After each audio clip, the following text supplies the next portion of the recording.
A única coisa que me mandaram foi imagens no WhatsApp de projeto tá andando. E eu só olhava e mandava Graças um a Deus. joinha e falava, Graças a me Deus. esqueçam. Esse é o meu sonho, é conseguir tirar férias e não me preocupar um segundo com o trabalho. De não passar uma ideia assim na cabeça. Meu Deus, isso aqui, será que vai dar certo? É o meu sonho. Não, É o mas sonho. chega uma hora que a gente cansa disso, Tati. Chega uma hora que cansa, cabelo branco, ó a quantidade. É. Já proíbe, proíbe a gente ficar pensando nisso. Meu Deus do céu, quero mais distância. Mas tá bom, ainda Bom, até semana que vem tem chão. Beleza.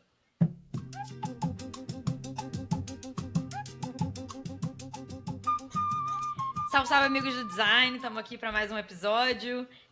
Hoje um episódio bem especial, porque a gente tem presença, temos pessoas novas na casa vindo participar com a gente, presenças ilustres. Mas queria começar, antes da gente falar um pouco sobre o nosso convidado, perguntar como é que você tá, Lucas, tudo bem? Passamos a outra semana passada encontrei vocês aí em Seattle, foi um final de semana super legal. E aí, você me conta como é que você tá? estou ansioso para falar com o nosso convidado. Incrível, uma pessoa amada por todos e com uma puta experiência de design, de liderar as coisas e de pensar as coisas. Mas enfim, tô de boa, mas quero mais dessas também, mais convidados nesse Sim, podcast. e aí o nosso convidado de hoje é o Valmor. Ele tem uma carreira extensa, eu vou deixar ele falar o máximo que ele quiser do trabalho dele, porque tem tantas coisas legais que ele fez, tantos projetos incríveis que ele desenvolveu, que eu não vou fazer nem jus ao currículo desse designer incrível, que é amado por todos nós no grupo, né? Uma pessoa muito, Sim, muito querida e com muita experiência. Então a gente está animado para trazer o Valmor hoje para conversar e, com a gente. e já podemos falar provavelmente que esse aqui vai ser parte 1 de 2. Exato, porque a gente já sabe que essa conversa vai render, mas enfim, é isso. Então aqui estamos com o Valmes. Valmes chegou para falar com a gente. Obrigada, Valmor, por estar aqui hoje. Enfim, e é isso. Eu vou abrir o espaço para o Valmes se apresentar, falar um pouco sobre ele. E é isso. E aí o palco é seu. Obrigado. Prazer enorme ser o primeiro convidado, né? Feliz aí por estar aí tentando contribuir com alguma coisa e vamos ver no que pode dar, né? Todo esse debate, essa conversa, essa discussão. O Amor acho que é uma das pessoas mais queridas do design brasileiro. Eu não conheço ninguém que não Sim, conheça o Amor, que não. O Amor sim. também me conectou com várias pessoas hoje que eu ou trabalho com ou quero trabalhar com em breve. Mas enfim, o Amor foi esse ponto de conexão para muitas dessas amizades. Mas enfim, é uma pessoa. Acho que todo mundo. Quem não conhece tem que conhecer. Mas é isso que a gente quer saber agora, Amor. Como é que você vira uma pessoa tão querida nesse mundo do design? O que você fez para chegar onde você chegou? Eu engano bem, cara. Primeiro que eu gosto de conversar, né? Aliás, isso talvez seja uma das principais características assim que eu trago, não só para minha pessoa, né, de gostar de me comunicar, de conversar, entender, ouvir, falar, mas também para atuação, né? Eu acho que isso me ajudou muito e me abriu bastante portas aí ao longo do tempo, porque uma das coisas que eu acho que o design tem que fazer é conseguir falar com todos e independente do contexto, independente do cenário, independente se é para cima, para baixo, para o lado, você tem que estar meio que possível a caminhar e ter conexões que te possibilitem entender problemas, entender situações para propor coisas novas, trabalhar com coisas novas e tudo mais. Então, acho que talvez seja isso. Não sei. Até agradecido aí de ter falado. Eu não sabia que tinha bastante gente assim que me conhecia, não. Como assim? Todo mundo no grupo te ama, não tem como, entendeu? Ah, Todos mas nós, todos o nós. grupo, o grupo só tem queridos, gente. Pelo amor de Deus. Sei. Vamos, de onde que você vem? O que você estudou? Bom, vamos lá. Eu sou de São Paulo, né? Nasci aqui. Morei praticamente uma vida inteira aqui no Grande ABC. E eu comecei não, né? Na verdade, eu comecei a trabalhar com 14 anos fazendo Senai. já por uma empresa, pela GM, né? Meu irmão trabalhava na GM, eu consegui passar no teste Senai lá e comecei a fazer o Senai por lá. Depois de 3 anos eu fui efetivado na linha de produção mesmo e segui ali minha vida, trabalhei mais 10 anos lá dentro. Sou filho de mãe separada, meu pai não me registrou, então eu sempre tive poucos acessos na minha vida. E aí, isso é uma coisa que eu nunca trouxe, eu acho que talvez seja legal trazer agora, né? E assim, minhas referências em termos de design, se for pegar lá a década de 90, do contexto que eu vinha, o que eu estava fazendo, trabalhava em linha de produção, chão de fábrica, eram muito pequenas. Eu já tinha, eu desenhava quando era criança, já tinha feito curso de desenho, de quando eu estava no Senai, eu comecei a estudar processamento de dados, crente que eu ia aprender computação gráfica. Não, sei, não me pergunte de onde eu tirei isso, tá? Eu entrei, deu 6 meses, eu falei, puta, eu não vou aprender nada do que eu imaginei. Só que aí eu tava pagando, porque mesmo com o auxílio era uma grana alta que eu tinha que dispensar ali. Falei, bom, agora eu vou até o final. E me formei em processamento de dados e tal. Eu ia falar que eu não usei nada, mentira. Lógica foi uma parada que me ajudou muito a aprender lógica e a forma como se estrutura lógica lá em processamento de dados. E aí, quando eu estava na GM mesmo, né, trabalhando na produção da GM, eu comecei a pensar, pô, preciso fazer uma faculdade e tal, né? Parei um tempo ali depois que eu acabei o colegial até a faculdade, precisava me organizar financeiramente e comecei a buscar o que eu queria. E a única coisa que eu tinha como certeza é que eu não queria fazer engenharia. Talvez por trauma, né? Por estar ali na produção. Tinha um cara que fazia desenho industrial na São Judas e trabalhava comigo e ele, pô, tem uma matéria legal aqui, desenho industrial e tal.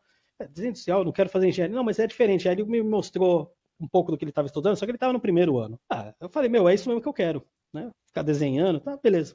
Entrei. E, cara, assim, demorou acho que 6 meses para eu perceber que não tinha nada a ver com o que eu estava imaginando, mas era muito melhor do que eu podia pensar. Rolou uma identificação muito rápida, assim, com a profissão, saca? E aí eu fui embora, né? Segui. Tem até uma coisa interessante, porque eu fiquei 10 anos na GM, né? Então, o meu período de faculdade eu estava inteiro trabalhando lá. E aí, quando chegou no último ano, eu tive a oportunidade de fazer lá 3 meses de estágio no estúdio da GM. Nunca fui de desenhar carro, nunca foi minha paixão ali, meu negócio, mas enfim, tinha oportunidade, eu ia para lá, né? E eu fui no final do ano, no final do meu TCC praticamente ali. Vamos, você diz o estúdio de design, o time, a equipe de design da GM dentro da Lá empresa. no centro de estilo. No centro de Então, eles tinham um time de design dentro da empresa. Não era um desenho que vinha de fora e a Não, fábrica usava como montador. Entendi. não. A GM já tinha, desde a década de 90, um estúdio de design interno. Tanto é que quando eu fui, o gerente de design do estúdio que eu estava era o Wagner, que é o cara que desenhou a Meriva. E era uma plataforma que ela foi desenhada no Brasil, finalizada na Alemanha, depois voltou como Opel Meriva, mas na real é um desenho brasileiro. Já era um trabalho que já era feito aqui, né? Que legal. E também na faculdade tinha um rapaz que estudava comigo, o Fares, que já trabalhava no design da GM. O Fares era um cara que, desenhando, ele era um absurdo. Em termos automotivo, ele era muito bom. E, enfim, Vamos, onde você estudou? eu estudei na Uniban, bem lembrado. Na Uniban. Uniban, a Uniban aqui também, em São Bernardo, né, bem perto daqui. E aí, enfim, aí eu fui fazer o estágio, né? E para vocês terem uma ideia, eu fui fazer o estágio dentro do estúdio de design da GM. E já foi já pro final do ano, né? Então tinha o pessoal lá, a GM ela tem o programa de estágio que dura um ano, né? E aí quem faz o estágio que presta o concurso lá, que aplica para o concurso e passa, eles fazem uma proposta de uma releitura de um carro ou uma proposta de carro. E aí o próprio lá dentro eles desenvolvem o projeto inteiro com os protótipos em miniatura e tudo mais.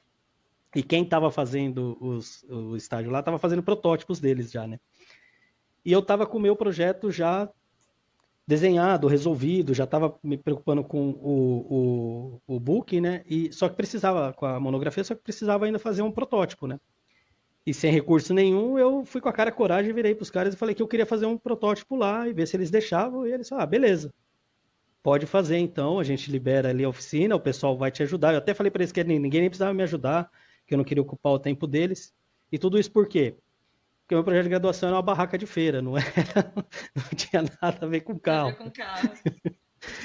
E assim, foi uma puta de uma oportunidade que me deu, porque, pô, ficou super bom, o protótipo ficou muito legal. Isso foi em 2003. Foi 2003. Então, ali eu pude ver muita coisa que era muito difícil da gente ver, né? A gente não tinha muito material ali para ver. Então, aquilo ali me abriu muito do que poderia ser o processo de design como um todo. Embora ainda era uma automobilística, que é uma realidade muito diferente do que é o design de produto em geral, né? Aqui, então, nem se falar.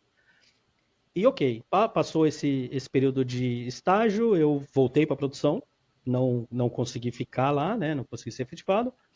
Voltei a trabalhar na produção e daí foram mais 3 anos ainda, até vir a minha primeira oportunidade. E foi 3 anos que eu fui fazer curso de. Eu fui fazer um curso de design automotivo para aprender ilhas, para ver se conseguia entrar lá. Não deu resultado de novo, tentei, apliquei algumas vezes, não rolou. Até que apareceu uma vaga na Comil, e aí eu fui para Comil, lá em Erechim. No primeiro instante eu não tinha passado, né? Passou um outro rapaz que já tinha experiência, só que aí ele trabalhava na Buscar, a Buscar cobriu a oferta, ele resolveu ficar e me ligaram, eu fui para Comil, em Erechim, né, Rio Grande do Sul, e lá eu comecei a trabalhar na área de design. Aí foi meu primeiro emprego mesmo, em 2007. E aí de lá para cá vem uma trajetória longa aí de trabalho com ônibus, com mobiliário corporativo, escolar. Val, mas eu tenho uma curiosidade nesse ponto que você falou dos times de design, porque você está falando de duas empresas in-house, né? Enfim, com produção interna, com times de design interno no Brasil. Eu tenho curiosidade de saber, primeiro, o quão grande era esse time, né? E se tinha diversidade, se tinha mulheres no time, ou se tinha outras pessoas diferentes no time. Eu tenho essa curiosidade porque a gente está falando de um tempo que, cara, as coisas eram bem difíceis, assim, e ainda são, né? Tipo assim, trabalhar com um produto no Brasil, ainda mais num setor que produz internamente, é bem raridade, assim. É, Essa pergunta é enfim. ótima, Tati. Assim, a GM na época que eu fiz o estágio, o estúdio ainda era pequeno, perto dos outros estúdios automotivos, né? Uhum. Tinha ali, acho que, sei lá, umas 60 pessoas no máximo, tá? Assim, 40, 60 pessoas no máximo. Isso contando criação, a parte de alisamento de superfície, modelagem digital, prototipagem de clay, prototipagem de modeladores de clay, prototipagem de protótipos mesmo de show car, e também CMF, mais diretores e tudo mais. Então, era um estúdio menor.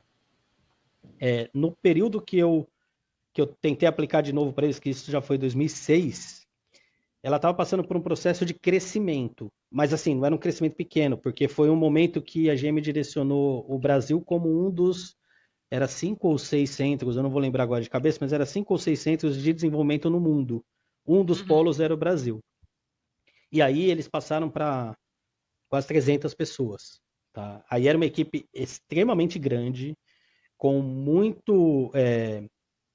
muitas pessoas em cada área. Então você tem desde os caras em automotivo, eles separam bastante o que é o design criativo, do cara que é o modelador digital, do cara que é o alisador de superfície. Uhum. Então, para você ter ideia, para você ter o CAD, eu não vou nem falar o final, que é o classe A, mas o CAD com os critérios, que eles chamavam de critérios, né, estabelecido, que é com o package formulado e o modelo.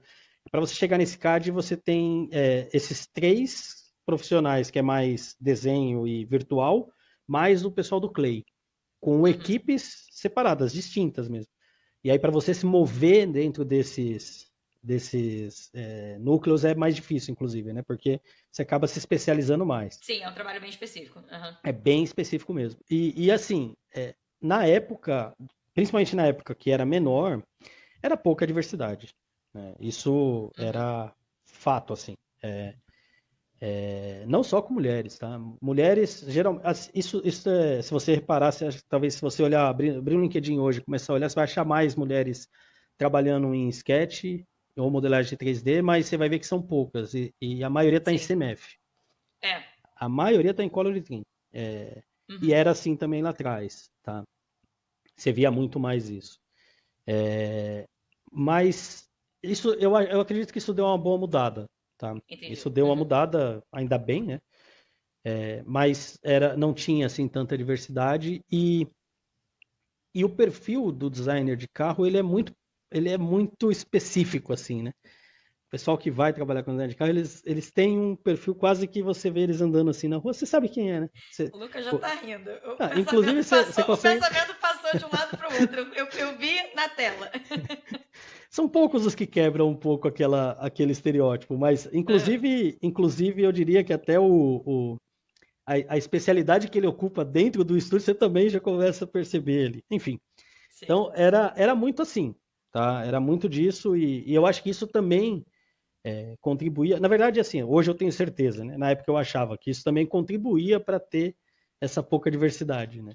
Acaba Hoje com a virando o clube do cabeça ficou mais Bolinha, claro que é exato. isso. Enfim. Você entende Acaba por com. que as coisas acontecem ficam assim. Sim, porque acaba contratando pessoas que são parecidas, que a maneira como pensa é parecida, e aí é o ciclo que não termina, né? A maneira como Enfim. desenha é parecida, a maneira como pensa, a maneira como se relaciona, a maneira como Ainda trabalha. tem isso, né? A expressão do traço, como se comunica, né? Que aí já é um trabalho bem mais específico dentro do design, né? Mas, enfim, engloba tudo. Não, mas é importante acho que a gente falar nisso, porque aí assim, agora falando de fora e falando também como parte de alguém que trabalhou, prestou serviço depois pela Questonó para a Ford e cheguei aí na Ford da Bahia, não entrei no estúdio especificamente, mas conheço alguns designers de lá.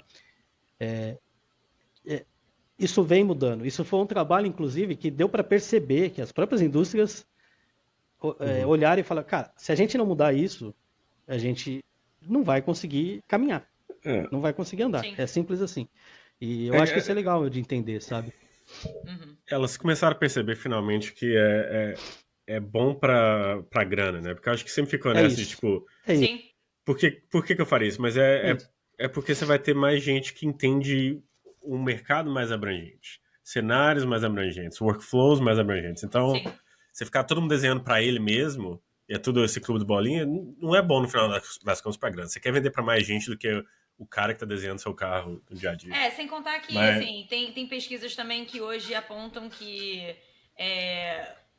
o fator de decisão, né, para compra de um carro, considerando uma família, não é necessariamente só o carro que o homem da família gosta porque acha que o modelo é maneiro. Não, tem 300 outras coisas que entram dentro desse poder de decisão, né?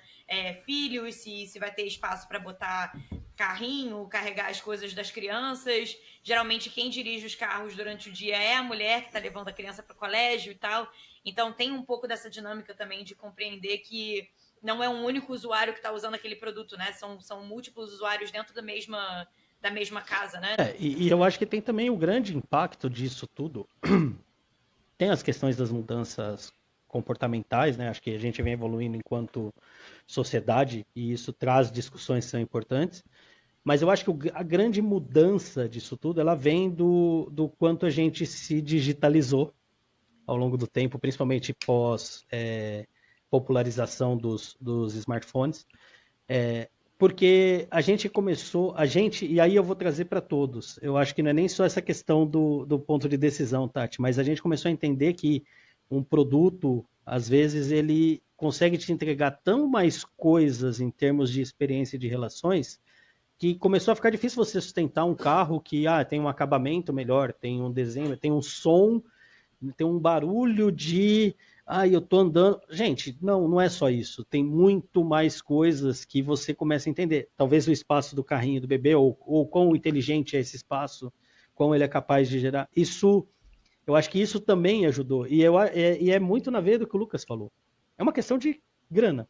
Mercado. Quando Sim. eles perceberam que assim o impacto financeiro seria ruim, eles entenderam que assim a gente precisa abrir isso e a gente precisa mudar esse contexto. E a melhor forma de mudar contextos, acho que a gente pode falar com tranquilidade, diversificando visões e quanto mais pessoas está trabalhando, está atuando, tem poderes de decisões com visões múltiplas, melhor é.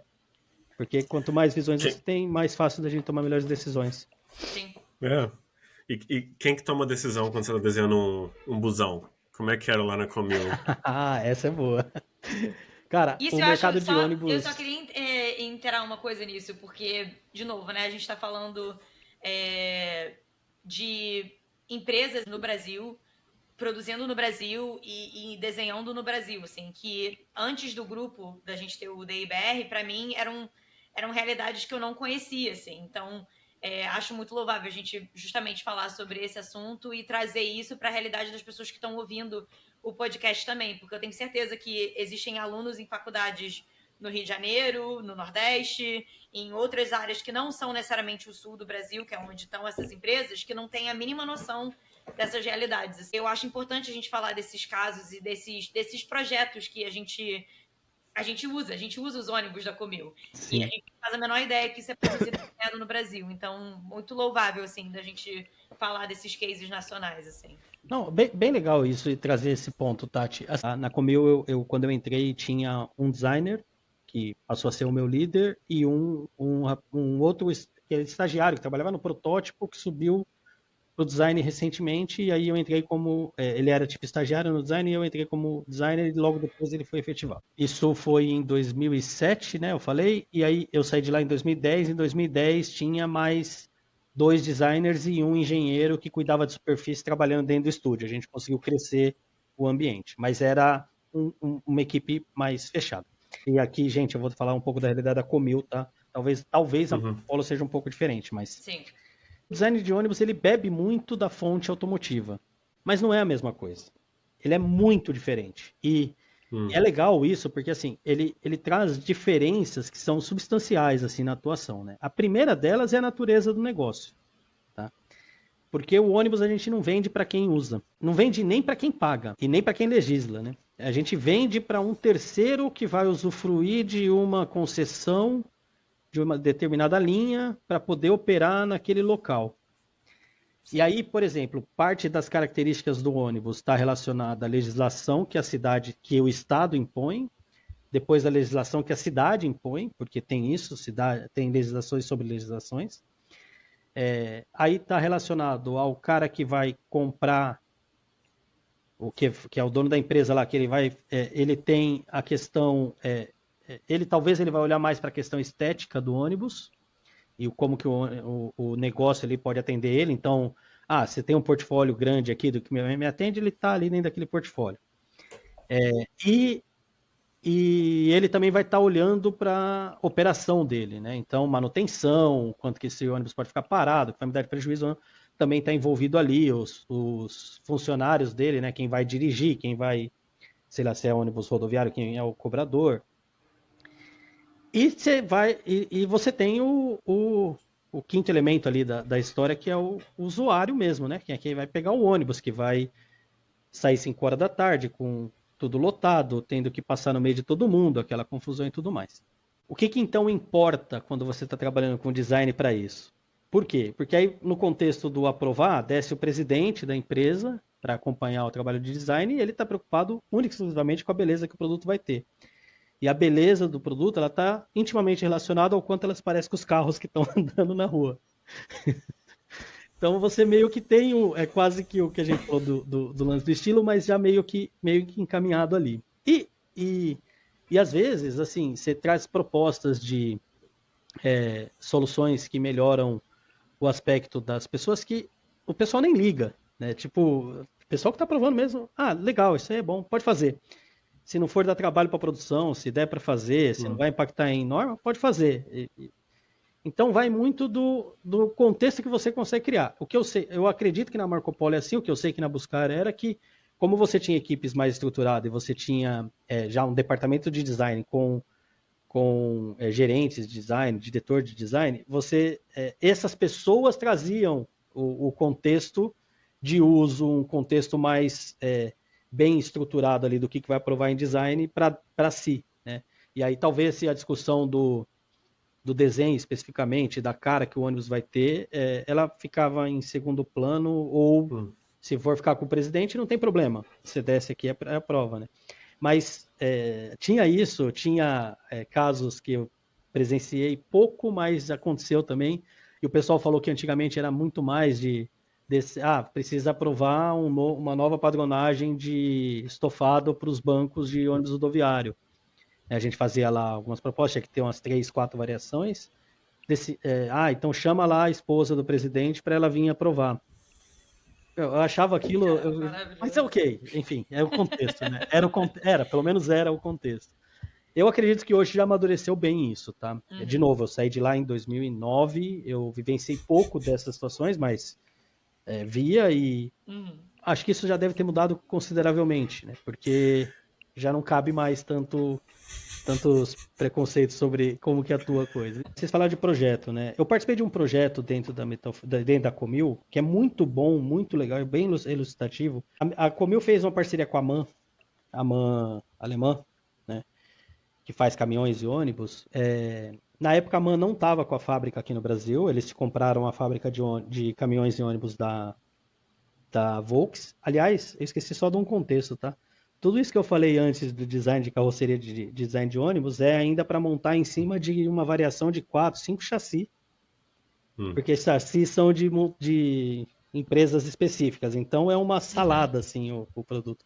O que faz com que a gente muitas vezes tenha que fazer o design meio que mal tá fazendo aqui, saindo no protótipo, já tá virando produto ali na linha. Isso é legal também. Tá? É muito Vamos. rápido para as coisas acontecer. E os Muito ônibus que rápido. vocês desenhavam era só o ônibus que rodava na cidade ou fazia também ônibus de viagem, turismo, esse tipo de coisa? Era tudo? Todos. Micro-ônibus, ônibus de médio e grande porte para a cidade, que são os urbanos, e os Os de ônibus viagem. rodoviários, a como eu tinha, na época que eu cheguei, ela tinha 3 tamanhos, né? Ele é dividido por tamanhos, tem o menor, o médio e o maior. E depois tem um quarto tamanho que foi feito depois, que é o. Não, tinha quatro, desculpa, tinha 4 tamanhos, que era o HD. E aí depois tinha o último tamanho, que quando eu saí de lá eles estavam fazendo, que era o 2 pisos, né? Que aí é gente em cima e embaixo. Embaixo. Uhum. Fazia para todos os contextos, tá? E também os intermunicipais, que é um intermediário entre o rodoviário e o municipal. E também fazia Uhum. ônibus escolares, né? Que aí é uma outra legislação, é outra coisa bem específica. Sim. Mas voltando ali pro case da MAN, a MAN procurou a Comil e foi feita a parceria lá da gente desenhar um ônibus para a MAN usando a nossa estrutura de ônibus. Então, imagina assim, ó. Imagina o ônibus como um pão de forma. Tá? Eu sempre adoro usar essa ilustração. Você tira as bandas do pão de forma aqui, onde ele fecha, e aí o miolo é tudo igual, né? Então você tem o miolo ali que é a estrutura, que são as cavernas do ônibus, e aí você vem com a traseira e a frente e muda o desenho dele. Basicamente, quando a gente começa a desenhar o ônibus, é o que a gente aprende ali. E a MAN precisava de um pão de forma que tivesse as características do que a gente tinha, porque era o mesmo que era possível rodar no México, só que eles iam encarroçar no chassi deles, que eles iam mandar da Alemanha para o México, e o ônibus precisava ter a cara da MAN, porque a gente ia fabricar aqui a carroceria, fechar ela, mandar como CKD para o México, CKD não, como PKD para o México, chegava lá, eles encarroçavam e põem para rodar. Então, esse foi um período muito bom para nós ali, principalmente para mim especificamente, que a gente, na prática, o que a gente fez? A gente desenhou em cima do nosso arquétipo de ônibus, a gente desenhou as propostas para a MAN do que seria o ônibus da Comil para a MAN, né? E era identidade visual MAN numa produção totalmente Comil, né? Uhum. Só que, como é a identidade visual MAN, a gente tinha que fazer isso para o estúdio de design da MAN aprovar. Hum. Então, para nós ali foi uma. Para eu costumo falar que foi uma segunda faculdade que eu fiz ali, né? Porque Sim. mudou radicalmente o jeito da gente trabalhar e projetar ônibus dentro da Comil.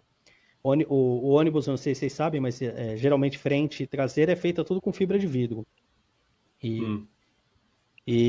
enfim, a produção de fibra de vidro, dependendo do lugar que você está, ela é meio quase que artesanal, né? Então, Sim. nem sempre as informações 3D que você está liberando são as melhores possíveis e tudo mais. Só que, gente, era outro universo que a gente ia começar a trabalhar e os alemãos simplesmente estipularam que queria o produto com superfície alisada, que só iria aprovar o, o projeto no modelo padrão, e o modelo padrão tinha que ser esse Batu. Como eu nunca tinha trabalhado com esse Batu. Então, assim, colocou a gente num estágio muito alto e isso com o contrato assinado, a gente tendo que responder para os caras, para eles virem para cá, para aprovar o projeto e tudo mais. E foi um baita de um negócio legal, porque pô, o ônibus saiu, foi vendido no México, ficou um tempão vendendo no México, nesse mesmo sistema, deu super certo, mas foi tenso, viu? Trabalhar com os alemãos não é fácil, não. A Foi, barra foi alta. foi alta. Elevou bastante ali. Mas é uma história interessante, né? De elevar. Sei lá, não gosto de falar que veio uma empresa alemã para melhorar a produção de design brasileiro, mas forçar a produção e a fábrica a entender processos melhores, né? Eu acho que o ponto não é a empresa alemã, cara.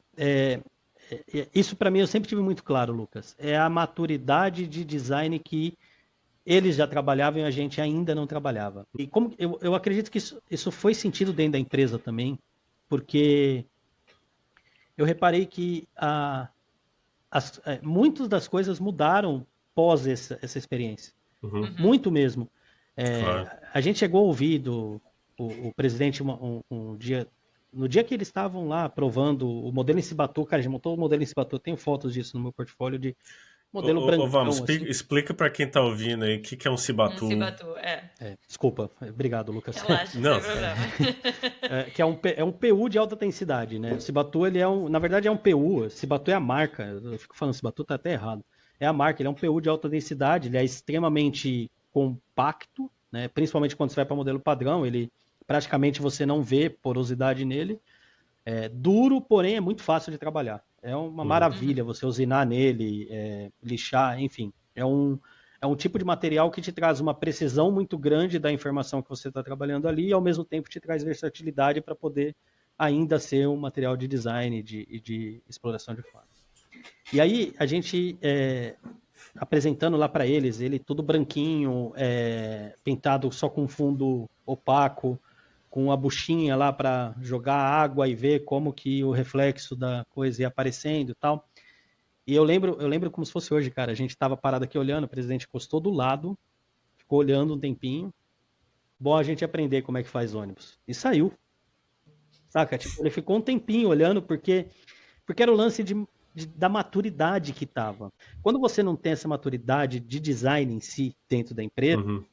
é muito cômodo para alguém que tem um pouco mais de poder ou um pouco mais de tá mais estabelecido enquanto área, né, ou até mesmo enquanto cargo, Sim. vai falar, ó, para com isso aí, vamos para frente, que é mais importante, vai para lá. E muitas vezes, até por bagagem mesmo, a gente não tem nem voz para virar e falar, não, mas não, você pode até argumentar, você argumenta, não, mas não é assim, você vai perder. E ali não, ali eu acho que ajudou muito a entender que, cara, não, ou o negócio está pronto em design para poder sair daqui e seguir o caminho, ou não tá. E aí ele tem que continuar aqui, ele tem que ficar aqui. E isso também ajudou a gente, que tem os dois lados da moeda, que eu acho que é muito importante isso, principalmente para quem vai começar na área. Isso trouxe bastante do que é você ter responsabilidade também sobre o que você faz. Porque você também começa a entender que, assim, cara, se é para chegar nesse nível aqui, quando sair daqui, ele tem que estar perfeito ali. Ali ele vai ter que funcionar, ele tem que, como a gente brincava na questão, tem que sair do molde. Né, ele tem que estar com tudo bem resolvido. Isso também é difícil para o designer assumir. De entender que, assim, o nível de informação que você tem que produzir, ele é um nível realmente muito preciso do que é possível, o que não é, como que fabrica, como não fabrica. Ah, mas pô, o processo de fibra de vidro ele não é dos melhores, não importa. Ele vai sair daqui o melhor possível, para se perder um pouco, vai perder do melhor possível. Se você já sair daqui meia boca, ele vai perder depois no meia boca, então vai sair muito ruim lá na frente. Eu acho que esse lance da maturidade ali mudou bastante, cara. Foi meio que um turnover ali pra gente de, ó, a gente precisa estruturar melhor a forma como a gente vai fazer os nossos trabalhos aqui, inclusive processos de aprovação. Né? Porque antigamente, por exemplo, era muito comum o cara ir lá e ver um desenho na parede, Photoshop mesmo, nem era Photoshop, no Photopaint mesmo, ou Corelzão. O ônibus o pessoal trabalhava bastante com Corel e vai. Aí quando ia ver, já tava quase que o produto saindo lá na linha, os caras, mas o que aconteceu aqui? Uhum. Que aconteceu que tem um processo, né? E aí, Sim. às vezes, não acompanha esse processo. Esse tipo de maturidade foi legal. E eu acho que está mais relacionado a isso. Que, ok, tem esse lado de ter sido uma indústria alemã, mas é porque foi o contato foi a oportunidade que teve ali, né?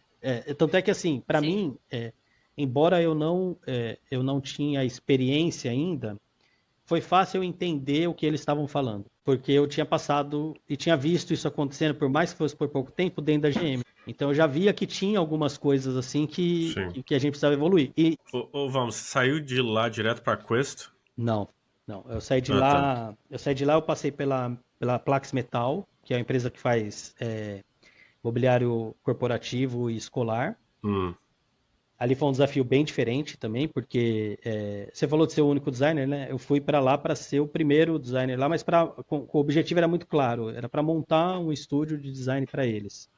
Design e desenvolvimento, não era nem só design, porque a Plax Metal, até então, ela era uma empresa, ela começou como fabricante de componentes de cadeiras de escritório. E aí eles começaram a ver que se eles tivessem produto próprio, eles poderiam ter mais lucro. Então eles começaram, como já fabrica todos os componentes, eles começaram a montar a própria cadeira, mas ainda do jeito deles lá. E isso trouxe resultados, também entraram no mercado de escolares, né, que tem alguns contextos interessantes assim de licitação e tal. Pegava também os componentes, copiava um produto ou outro ali e foram fazendo. Só que aí tem um teto também, né? Bateu num teto, já, a gente está falando da indústria já mais estabelecida. Eles falaram, bom, a gente precisa agora olhar para desenvolvimento e design. E aí eu tinha feito um projeto para eles como freela, eu desenhei um pentapé, cara, de cadeira, assim, bem simples. E aí eles gostaram, teve uns dias que a gente foi lá na fábrica para resolver uns problemas e, pô, a gente resolveu um negócio lá, desenhando rapidinho, ele gostou, o cara gostou daquilo, e aí me convidou para ir para lá para montar essa estrutura, né? Então eu fui com esse objetivo, desenhar produtos, mas também de ter uma estrutura de design lá e desenvolvimento. Aí quando eu saí era eu e mais 4 pessoas, 3 engenheiros, mais uma designer, e a gente já tinha, foi bacana, a gente redesenhou a linha de produtos que eles tinham de escritório, redesenhamos a linha de mobiliário escolar, que um dos produtos também teve a possibilidade de vender como brinquedo, que era uma mesinha infantil. E desenhamos mais 3 linhas de produtos novos. Em 2 anos a gente fez tudo isso, tá ligado? uau. Coisa pra caramba. Foi um período legal porque Hum, mudou bastante também do que eu fazia antes, né? Se antes a gente desenhava uma parada aqui no escritório, já descia ali na produção ali, protótipo já para produção e estava muito rápido, aí já foi para outro contexto, né? Com máquina para fazer molde, com injeção, uhum. com estofado, com um produto um pouco mais. É difícil falar que é mais complexo que um ônibus, né? Com complexidade diferente ali de um ônibus, com É. nível de Sim. interação diferente.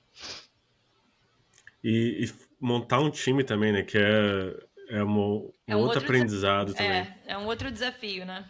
Cara, isso é um negócio interessantíssimo mesmo, velho. Principalmente acho que quando a gente tá começando, a gente não tem muita noção do. Como que é esse lance de trabalhar com equipe, né? Como que é esse lance de. A gente acha que, não, você vai desenhar um negócio aqui e ele vai sair ali exatamente como você pensou aqui, né? Cara, são ilusões que você vai quebrando ali ao longo do tempo. E você precisa, na verdade, ter equipes multidisciplinares, precisa ter diálogos com todas as áreas e tal, e você começar a compreender isso e partir para esse processo de, pô, vamos montar uma equipe aqui. Legal, o que é importante agora? Eu lembro que na época foi uma parada que ficou na minha cabeça, né? Eu falei, vou trazer mais designers para cá, para a gente começar a ter uma equipe forte de design. Só que, cara, eu cheguei a levar lá para lá conceitos de prototipagem, que eles ainda não tinham visto, a parte de renderização, então de simulação de imagem e tal. Só que eles ainda discutiam algumas coisas, cara, do tipo, não, vamos já fazer o molde, que aí se der algum problema a gente ajusta ali. E eu falei, não, gente, não. Não, não é Pelo assim. amor de Deus, não, Calma, não é assim. calma, calma, porque assim, nem eu sei se eu tô fazendo certo. Uhum. Calma, a gente precisa de engenheiros aqui. E aí até foi uma opção que eu tive que fazer lá. A gente colocou mais engenheiro do que designer na equipe, Sim. porque era extremamente necessário para você poder saber Sim. o quanto que um encosto de plástico vai aguentar de esforço quando você solta a cadeira, balança. Cara, são muitos debates assim que não dá para decidir. Não, mas o Uhum. pessoal aqui sabe fazer. Tá, beleza, eu sei que eles sabem, mas calma. A gente precisa dar um passinho né, para trás. Uhum. E isso acaba exigindo de você também muita. Você tem que ceder muito, cara. Você tem que ceder para conseguir conquistar algumas Uhum. coisas, saca? Do tipo, Uhum. deixa eu começar a entender onde que eu vou atacar agora, onde que não vai. Isso é uma experiência Uhum. muito boa e foi um desafio bem legal. Na Comil eu tinha já uma função de liderança, mas era mais de liderança assim do processo, né? Então eu cuidava das atividades, ia vendo etapas por etapa, mas eu não cuidava de pessoas, né?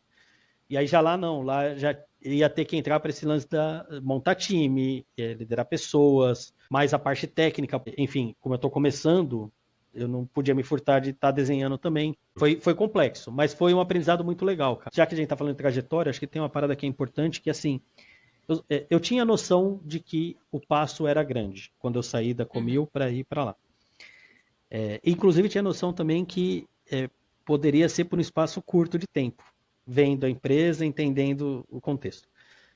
E aí uma das exigências que eu fiz foi, na época, fazer uma pós.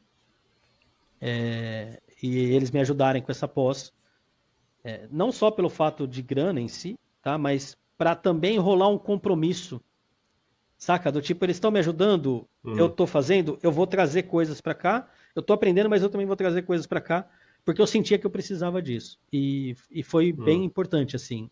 Ajudou muito para conseguir formatar o time, ter os produtos. A gente teve um. Cara, dá para se falar assim que foi uma passagem de bastante sucesso, assim, em termos de resultados, saca?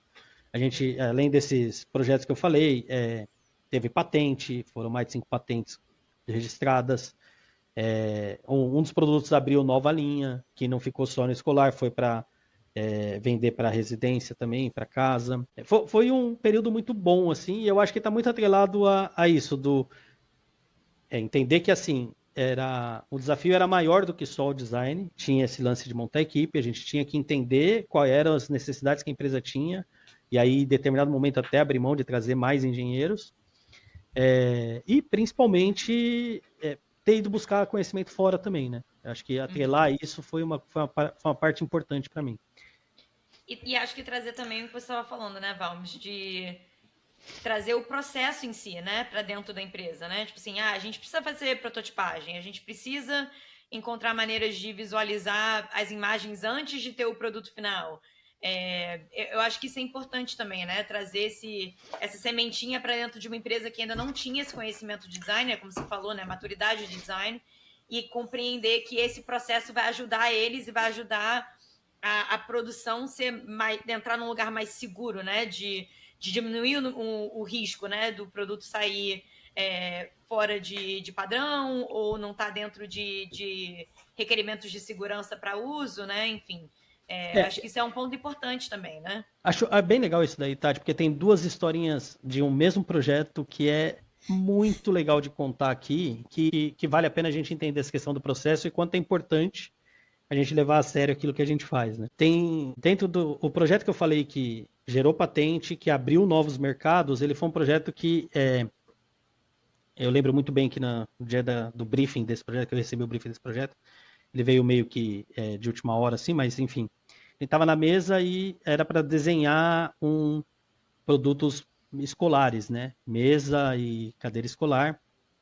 E, e dentre esses produtos tinha um que era o infantil, né? O produto infantil, que ele não está tão focado nas licitações de juvenil, adulto, que são produtos mais rigorosos ali, que você segue uma determinada legislação, porque ele atende mais creches e tudo mais. Então, ele tende a ser um pouco mais lúdico, tá? Esse tipo de produto. Só que ele era feito tipo com estrutura metálica, com um tampo de plástico, uma parte de baixo de plástico e tal, e era bem pesado e tudo mais. Aí eu falei, bom, legal, eu falei pro dono, né, da empresa, falei, ó, legal, bacana, entendi. Eu queria entender se a gente vai ter alguma verba para pesquisa. Pesquisa do quê? Eu falei, eu acho que era importante a gente entender o Sim. contexto de uso desses produtos, né? Porque afinal de contas a gente está fazendo aqui, mas a gente não tem noção como que se faz. E seria legal se a gente pudesse visitar algumas escolas em contextos diferentes, em cenários diferentes, para a gente entender como que é o projeto. Né? Principalmente, se não tiver muita verba, principalmente os dois designers, eu e a Bárbara. Né? E o cara deu risada na hora e falou assim, todo mundo aqui já estudou, você pode perguntar para todo mundo aí as dificuldades que tinha. Eu falei, Ai, então, só socorro. que a gente estudou há alguns anos atrás. Atrás. Mudou bastante, né? Não, isso não muda nada. Eu falei, na hora, como eu já estava numa posição de líder, né, da coisa, eu virei e falei, tá bom, eu tô entendendo que não tem verba, que não dá para ir para lugar nenhum. Por minha conta mesmo, eu vou nas escolas que tem aqui na cidade e vou pesquisar na cidade. Sim. Você não precisa se preocupar em me pagar nada. A única coisa é que você saiba que vai ter um momento que a gente não vai estar aqui na empresa, mas vai estar fora Sim, vai fazendo estar o fazendo trabalho. pesquisa de campo, sim. Ele riu novamente, falou: pode ir. Eu garanto para você que não vai mudar em nada, não vai ter nada de novo. Eu acho maravilhoso porque o tema era produtos para creche, né? Então, assim, qual é a experiência que você lembra de uso de produto quando você estava na creche? Mas tudo bem, Exatamente. fantástico. Fantástico. Foi exatamente o que eu pensei. Beleza, Ah, ok. Faz parte, eu acho que isso é normal, dependendo do sim, que você está, e ok. E legal, a gente saiu, fez as pesquisas e a gente identificou oportunidades ali, e a principal delas, ela estava relacionada a ajudar a simplificar as diferentes interações que o produto permitia para as crianças dentro de sala de aula. Por quê? O produto permitia você fazer diferentes configurações. E aí os professores, eles gostavam de planejar as aulas para usando dessas configurações. Vou montar grupos com 4 crianças, aí já vinha antes, preparava a sala, deixava ali 4 grupos e tal. Hoje eu vou fazer uma roda para a sala. Ia lá e já ia antes, preparava ou deixava tudo alinhado. Mas tudo isso, o que eles faziam? Como as mesas eram pesadas, lembra que eu falei? Estrutura de aço com sim. plástico. Era difícil de mover. Elas iam antes, preparava tudo, as crianças chegavam e mantinha a dinâmica que tinha ali. A gente olhando, saímos dali, fomos começando a fazer um brainstorm, a gente falou, pô, e se os produtos fossem mais leves? Será que isso não permitiria o pessoal mesmo mexer? Mas a estrutura tem que ser firme e tal. E se fosse todo de plástico? Afinal de contas, o Parque Fabril nosso aqui é de injetoras e de injetoras de grande porte. Por que não tela toda de plástico? E aí foi um dos motores que a gente falou, pô, dá para unir a questão do produto em si, do uso, com o que eles fabricam. Que aí já começa a brilhar o olho de quem vai Claro, provar. Porque ele falou, pô, exato. peraí, você está simplificando minha vida, agora. Né? E a gente acabou apresentando a proposta toda de plástico, que era a ideia principal é que ela respeitava todos os formatos que tinham antes e ainda permitia, quando você pegar a mesa e tombar ela, ela vira um cavalinho de balanço para as crianças poderem brincar na sala de aula. E também eles podiam sentar nela, com ela deitada assim de lado, você conseguia sentar como se estivesse no chão, só que sentar nela e apoiando as costas, saca? E ficou super leve, a ponto das crianças conseguirem movimentar. Né? Hum, E assim, isso foi muito legal porque os insights veio da pesquisa. Foi o primeiro aprendizado de processo que foi muito bacana já. Do Sim. tipo, eles entenderam que existia uma importância sobre imersão, sobre você observar, sobre você conversar com quem realmente está usando e entender quais são as dificuldades das pessoas. E o segundo aprendizado vem do plástico. Pô, e se for toda de plástico, né? Aí, mas primeira pergunta que veio também desse, mas será que isso aguenta? Falei, cara, vamos fazer um teste, porque o desenho ele tinha o formato do cavalinho ele era estrutural para o produto. Uhum. Ele tinha um formato já estrutural aqui. E aí eu fiz um porcótipo de papelão com Uhum. tampo e tudo mais e levei meu filho na época lá na empresa. Falei, senta aí, Pedro, fica estudando aí um tempo, tal. Os caras iam lá, viam, e eles falaram, pô, talvez dê, né? Mas Sim. isso não é plástico, o papelão já tem uns móveis aí, uns estúdios móveis e tal. Eu falei, vamos então fazer o seguinte, a gente partir para um injetado é muito complexo, mas a gente pode fazer um teste de vacuumformar essa estrutura, eu mexo no Sim. projeto, eu torno ele vacuumformável e a gente faz um molde, pede para os caras vacuumformar, que tinham as empresas de vacuumforme nos arredores, a gente trava ela aqui e vê como que vai ficar. E aí o cara que tinha duvidado, ele, quando recebeu a peça vacuumformada, ele subiu de pé. O cara era grandão, subiu de Uhum. pé e falou, acho que dá pra gente ir pro investimento Acho que final dá. aqui em cima disso. Acho que dá. Porque aí ele viu que Fantástico. pô, realmente funciona. E Sim. assim, isso é muito importante porque são processos que quem não está acostumado com design dificilmente faz, dificilmente quebra a lógica ali para poder testar. E a gente tem uma certa facilidade de testar, porque primeiro a gente é teimoso, né? Quer provar que vai dar certo, e aí vai atrás de tudo quanto é coisinha. E segundo que tá na nossa natureza, tá naquilo que a gente efetivamente faz o dia inteiro, né? Que é, você pensa as soluções ali na frente, quando você está desenhando, você tá sempre testando as possibilidades de como vai ficar a coisa. Então foi uma coisa muito importante também de levar os processos para dentro da empresa e assim eles começarem a valorizar também. E depois que eu saí, eu sei que até hoje eles têm um estúdio de design com profissionais lá, então super bem, a empresa cresceu bastante, até mudou de local e sede e tal. Então, Legal. foi uma experiência bem boa, assim. E aí depois sim, eu saí e vim para Questonó. Sim, e como é que é essa saída de, tipo, você tava no chão de fábrica por anos, aí você vai para um lugar onde você não tem fábrica, você não tem produção do seu lado, você tem que torcer para o seu cliente te trazer para a fábrica para você entender o processo. Você diz aqui na Questonó já, né? Consultoria é outra história, é né? outro Tipo, mundo, cara, né? a distância do processo é muito grande. Ainda mais que tem o ponto de você entregar o trabalho pro cliente e o que sair depois do cliente é um negócio completamente diferente do que você desenhou, né? E fora a expectativa, né? O cliente, quando te contrata em consultoria, ele não quer que você faça o que vai ser produzido só. Ele quer que você faça o que vai encantar e vai mudar a história do planeta, a história daquele mercado e tudo mais. Cara, isso foi a parte mais difícil, assim, eu diria. Eu sempre gostei muito. Aí agora eu tô falando pessoalmente, tá? Até acho que como característica profissional minha, sempre foi encarar os desafios de fabricação, as limitações e tal, como um combustível criativo. E, cara, às vezes você chega numa consultoria e você não tem nada disso. Isso foi muito complexo para mim, cara. Chegava alguma coisa, eu já falava, tá, beleza, mas qual que é o package? O que já tem? O que tá pronto, o que não tá? O que a gente vai obedecer? Não, vamos fazendo aqui e tal, e aí você vai meio que na proporção, saca? Tipo, até a cabeça conseguir mudar um pouco, nesse sentido, foi um pouco complexo. Foi desafiador, eu diria até. A Questonol, ela também se caracterizou por ser uma empresa de design que conseguia entregar produtos factíveis, né? Que toda vez que eu conversava com qualquer cliente, todas as vezes, ele sempre falava que procurava a Questonol, principalmente os mais antigos, porque o tipo de informação que eles recebiam da Questonol era diferente de outros estúdios. Porque eram coisas que eram mais palpáveis, mais factíveis, tanto que tinham profissionais dentro da Questonol que tinham uma capacidade técnica absurda, assim.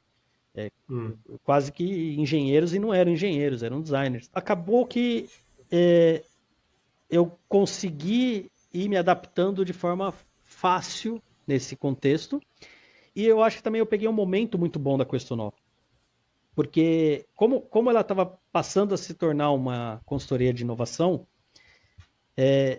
um pouco disso que eu estava falando de processos agora, estava muito latente na Questonol de, assim, como que a gente usa os nossos processos, então, para além do processo de design tradicional que a gente tem aqui? Como que a gente vai falar de protótipos, de porcótipos com os nossos clientes, como entrega? Então, por exemplo, logo que eu cheguei, eu peguei um projeto que era um piloto de um produto para a Ambev. A Ambev estava rodando pilotos. E assim, piloto da Ambev, eu não sei se vocês têm noção, mas, gente, é quase que uma produção em baixa escala, saca? Tipo, é bar que não acaba mais, no país inteiro rodando com coisas. Sim. E a gente estava lá montando, né? Foi onde eu conheci nesse projeto o Daniel, que tá lá no grupo também, o Turiani, o Denis e tal, Maurício, Charley, a gente montando praticamente a equipe inteira da Questonol, montando protótipos para fazer a coisa rodar, né? E rodar mesmo, porque os caras precisavam testar na prática muito do projeto que já estava ali, das ideias que estavam acontecendo.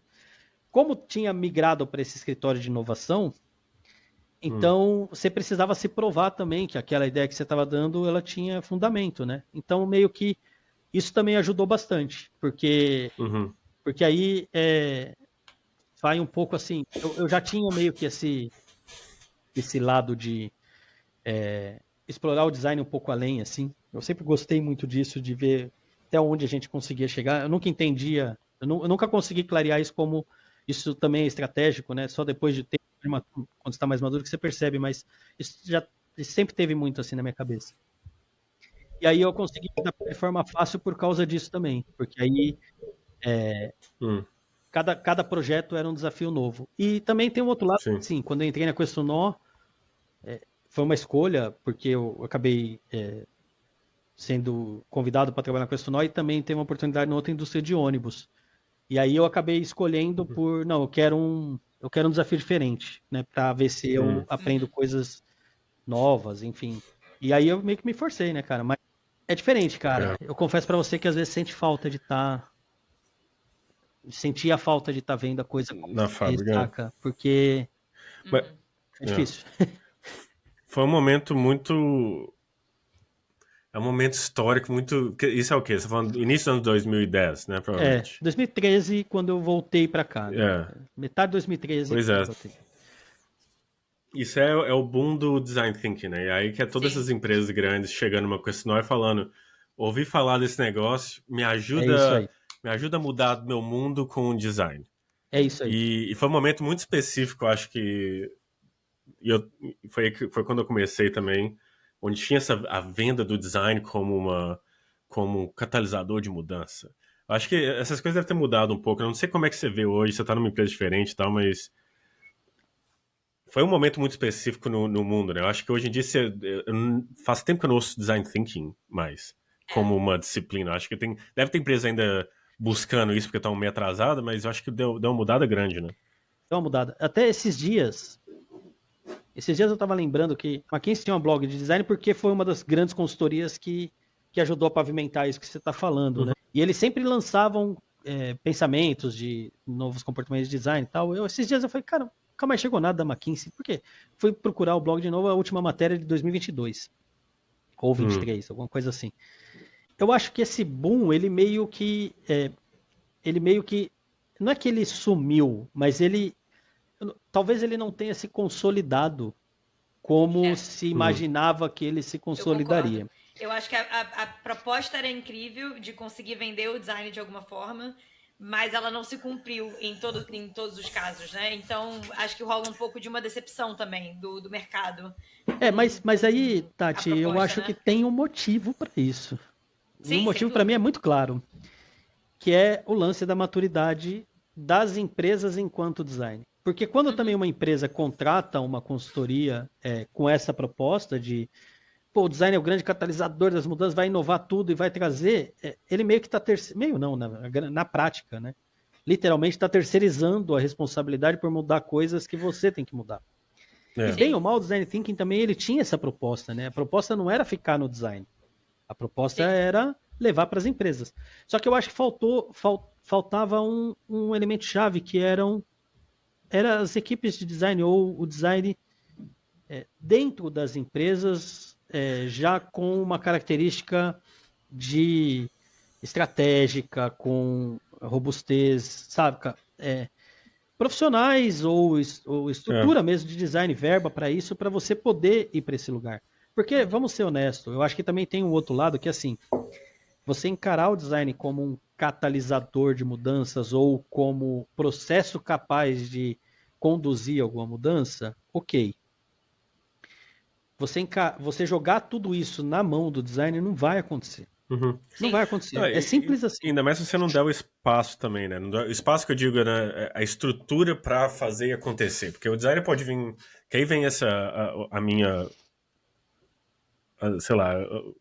Gastura com essas McKinsey da vida. Você chega a dar aqui vem um monte de moleque de 18 anos de idade que tá acabando de sair do primeiro ano de graduation aqui. Entrega um relatório falando de tudo que você tá fazendo errado, como que você poderia melhorar. Tá, Vai. beleza. E vai embora. É. Não vai embora, eles vão querer te vender mais pra você pagar mais. Sim. Mas eu acho, a minha visão desse momento, eu acho que as empresas que estavam prontas para isso, estavam prontas para. Beleza, eu entendo isso e vou montar o setup para acontecer. O que aconteceu, na minha opinião, que eu vi de alguns jeitos, e eu até diria que é uma das razões do design industrial tá meio capenga, ainda mais em consultoria, é que as boas empresas, elas internalizaram isso. É Várias isso. das empresas que chegou nos anos 2010, que elas ainda estavam, o que é esse rolê de design? partir de 2015 para frente, começaram a montar seus times. E aí as empresas que não estavam preparadas para isso, enfim, não deve ter gostado lá do projetinho que contrataram do fulano de tal, só tomaram mais ojeriza e continuam copiando seus produtos, fazendo o que for. Mas eu acho que um dos motivos do design industrial tá meio nessa dificuldade, eu diria, porque a empresa boa já tem seu time de design industrial. Eu acho que é bem isso mesmo, Lucas. Tanto que, assim, hoje você tem muita empresa trabalhando com, se não um time totalmente estruturado e maduro, você tem profissionais de design industrial dentro das empresas. E isso para mim é muito claro, cara. Isso para mim é transparente, assim, que existia um limite dentro de consultoria, por mais que você faça coisas incríveis e que em algumas vezes você coloca coisas no mercado, não posso reclamar jamais do meu período da Questonó, muito pelo contrário, coloquei bastante coisa no mercado lá, mas a carência por executar a coisa, ela é grande, e você só consegue ter essa execução se você está interno. E não é por uma questão só de autonomia para o designer fazer. Não, é porque a gente tem limites. A gente é uma área dentro de uma empresa, dentro de uma companhia. E esses limites, o que vai aumentar esses limites? Você está lá dentro, você vai ter outros profissionais, outras áreas, você vai entender melhor o negócio, vai conseguir efetivamente ajudar a empresa a resolver os problemas que ela está tentando tratar ali fora. E aí, eu acho, inclusive, que quem se deu melhor é quem já tinha times internos e que buscava consultoria para potencializar isso. E aí sim você consegue ter uma robustez no tipo de entrega que vai acontecendo. Enquanto eu trabalhei na Questonó, eu também comecei a fazer bastante freela. Comecei a pegar freela. Eu vou trabalhar como design independente também. E beleza, enquanto eu tava nos freelas... porque assim, eu acho que freelancer, ele tem dois contextos que eu acho que aparece. Tá? Um contexto que é você pegar... geralmente de escritórios de design ou de outros profissionais que você vai fazer partes específicas do processo ali que a pessoa precisa de um combustível de desenho, de modelagem, renderização e coisa e tal. Aí é o serviço pelo serviço, né?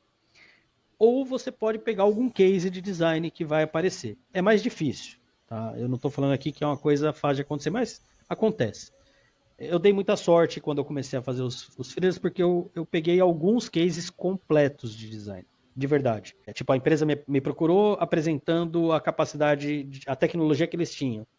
E aí, com base na tecnologia, eu ajudei eles a entender qual era o mercado que eles podiam atuar. Você desenhou da estratégia até o produto final, né? Você Exatamente. participou do início do desenvolvimento da estratégia. Sim. Ou mesmo a Log, que quando eu desenho os baús da Log, eles queriam fazer os baús proprietários porque eles tinham estava dentro da estratégia de escalabilidade deles, começar a atuar em mais cidades, ampliar, e eles precisavam marcar território chegando nessas cidades. E aí os caras me procuraram para fazer o baú de motociclista, motofrete e tal, e a ideia deles era fazer um molde de injeção, em algum lugar injetar, cara, assim, vocês vão escalar, mas vocês vão escalar isso muito rápido? Não, vai ser rápido demais.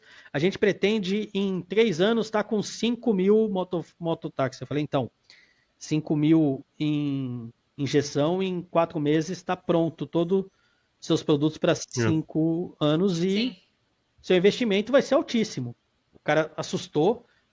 Não, mas sério? Eu falei, mas de repente você tem outras formas de fazer. Aí eu ajudei o cara a direcionar como que ele poderia escolher melhor o processo que ele iria utilizar para mudar o investimento de acordo com a escala que ele queria crescer.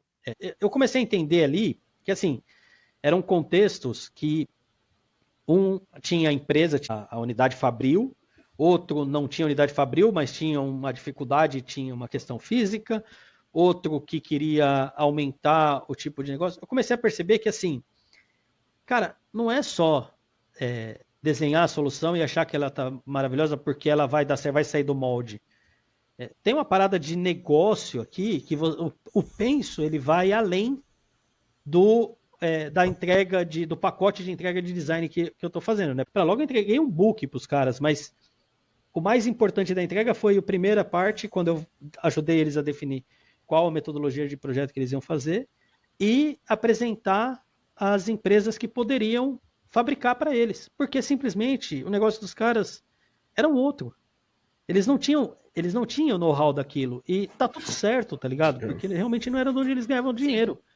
E aí precisava apresentar isso, né? Isso eu também aprendi muito na Questonol, porque a Questonol também presta muito serviço para empresas assim também. Tipo, para a Uhum. Ambev, às vezes, que aí precisa fabricar coisa com outras e tal.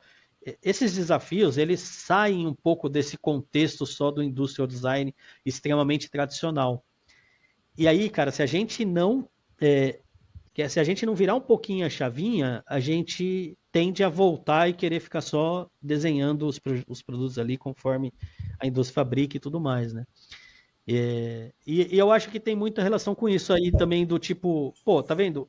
Cara, se não tiver junto deles para ajudar em mais coisas, a coisa não vai. E se você não tem um profissional lá para isso, dificilmente eles vão continuar pagando a consultoria, porque não é um valor baixo. É alto pra caramba. Então eles Uhum. não vão pagar. E aí o que acontece muitas vezes é que a coisa se perde. Ou até, Tati, eu acho que mais frustrante do que o saiu de qualquer jeito é o nem saiu. Ou virou Sim. outra coisa. Foi Ou... Sim. engavetado.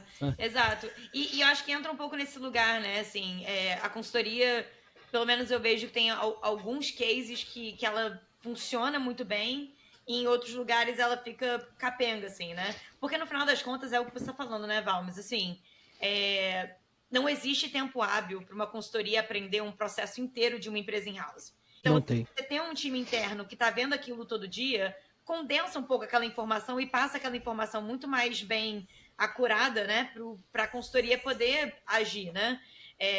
Eu já participei de consultoria dos dois lados, né?